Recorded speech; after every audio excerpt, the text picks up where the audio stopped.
لہذا آج کا کوئی بھی بال کا یا بچڑا رضا کے عقیدے کو وایولیٹ نہ کرے، رضا کا مسلک اس سے بغاوت نہ کرے۔ کیا مطلب؟ میرے رضا نے جن کو کہا کہ یہ جہنم کے کتے ہیں، فتاوی رضویہ یہ ابھی گاڑی میں 29 نمبر جلد موجود ہے، ابھی میں پیچھے خطاب کر کے آیا پورا گھنٹہ۔ اعلیٰ سے پوچھا گیا جو حضرت امیر معاویہ رضی اللہ تعالیٰ عنہ کو بھونکے کون ہوتا ہے؟ اعلیٰ نے فرمایا وَمَن يَكُنْ يَطُونُ فِي مُعَاوِيَّةَ فَذَاكَ كَلْبٌ مِّن كِلَابِ الْعَاوِيَّةِ، فرمایا جو معاویہ کو بھونکے جہنم کے کتوں میں سے کتا ہے۔ بے شک بے شک بے شک، جس کے منہ میں زبان ہے بولے نا بے شک۔ جو حضرت امیر معاویہ کو بھونکے جہنم کے کتوں میں سے کیا ہے؟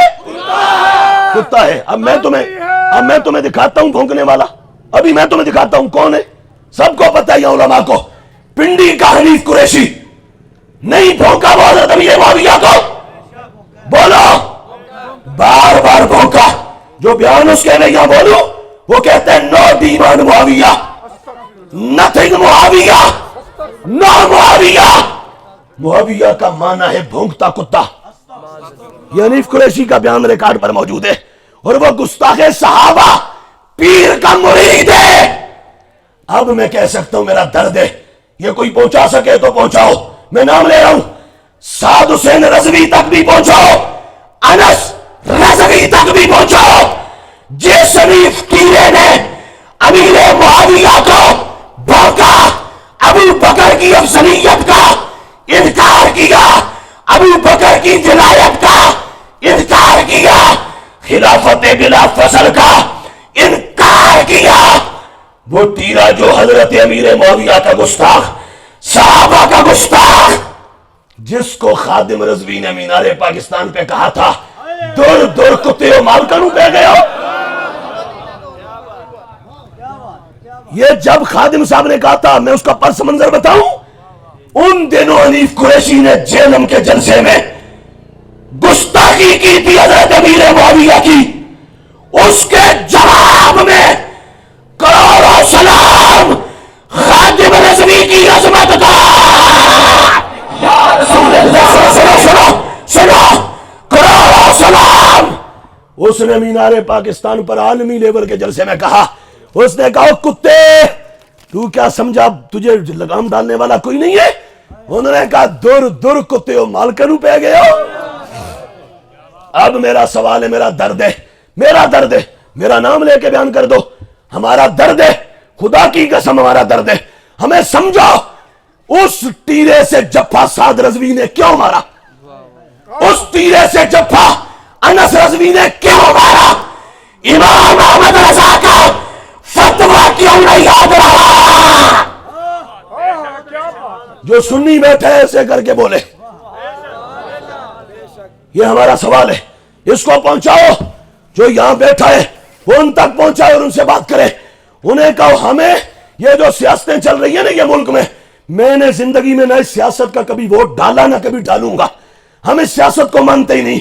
ہم جس سیاست کو مانتے ہیں ہماری زندگی میں کبھی وہ آ گئی تو ہم سب سے آگے بڑھ کے بیعت کریں گے۔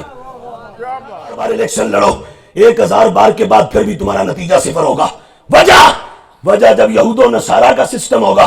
اسلام میں تو جمہوریت ہے ہی نہیں، اسلام میں تو یہ ڈیموکریسی ہے ہی نہیں۔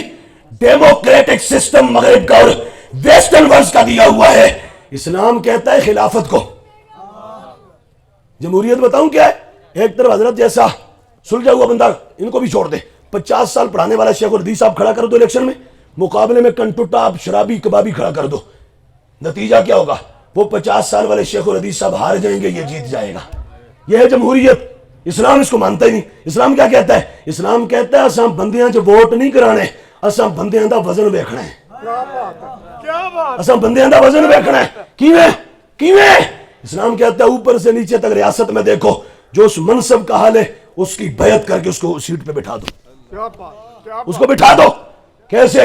حضور کے بعد حضور کا قریبی کون تھا خاندان میں سب سے زیادہ؟ مولا علی۔ کہتے ہیں میں پاس کھڑا تھا، مولا علی کہتے ہیں میں پاس کھڑا تھا، نہ بیمار تھا نہ غائب تھا، پاس کھڑا تھا، لیکن میرے پاس ہوتے ہوئے حسن بھی تھے، حسین بھی تھے، چچا عباس بھی تھے۔ سرکار نے ہمیں دیکھا بھی، دیکھ کے کہا جاؤ ابو بکر سے کہو نماز پڑھائے. ہائے ہائے. سبحان اللہ سبحان اللہ. جاؤ ابو بکر سے کہو نماز پڑھائے. اب سنو مولا علی کا فرمان سناؤں. وہ ٹیرے پہ ہمیں غصہ کیا ہے؟ اس نے حضرت صدیق کی خلافت بلا فصل کا انکار کیا. پورا خطاب اس کا نیٹ سے میں نہ دکھاؤں تو میں مجرم ہوں. میری گردن مار دو یہاں سامنے چوک میں کھڑا کر کے. اس نے پورا خطاب کیا جس میں یہ ہے علی کا پہلا نمبر. علی کا پہلا نمبر. میں کہتا ہوں سنی تو علی کا پہلا نمبر کا نعرہ. وہ بولو سنی تو علی کے پہلے نمبر کا نعرہ. ہم علی کے غلام, ہم علی کے نوکر, علی کے بچوں کے نوکر, علی کے ہم دریوزہ گر غلام. ہمارے بچے بھی نوکر, خاندان بھی نوکر, سارے غلام, مگر علی کا پہلا نمبر نہیں ہے. علی کہتے ہیں جب نبی نے مصلی دے دیا نا, ہم نے کیا کیا کہ نبی نے جسے مصلی دے دیا ہم نے اسے حکومت دے دی. ہم نے کہا سونا صدیق ہاتھ تھگے کرو ہیں, سونے توڑے حوالے سڑا دین کیتا, اساں توڑے حوالے اپنی دنیا کی تھی. اور میں بتاؤں علی کون تھا؟ علی کو یہ دیکھو پڑھو. جب وہ حضرت صدیق نکلنے لگے نا اپنی خلافت کے بالکل اوائل میں, جب فتنے کھڑے ہوئے منکرین زکوٰۃ کا ہے, اور اس کے بعد اسی طرح مرتدین کا, ختم نبوت کے ڈھاکوؤں کا, مسلمہ کذاب کا, صدیق اکبر اپنی سواری پر بیٹھے نکلنے لگے نا, مولا علی نے لگام پکڑ لی, سواری کی. سبحان اللہ. لگام پکڑی علی نے, پکڑ کے کیا کہا؟ علی نے کہا ابو بکر تو نہ بچا تو اسلام نہیں بچے گا. اللہ اکبر.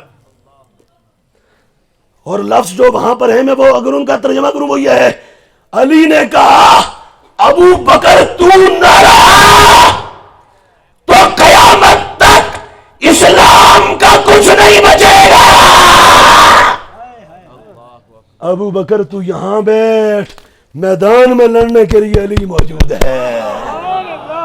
سبحان اللہ. یہ تھے علی مولا. اور پھر صدیق اکبر رضی اللہ تعالیٰ عنہ کے دور حکومت میں مجاہد بن کے مولا علی لڑتے رہے, اور ان کے ہاتھ پر بیعت کی.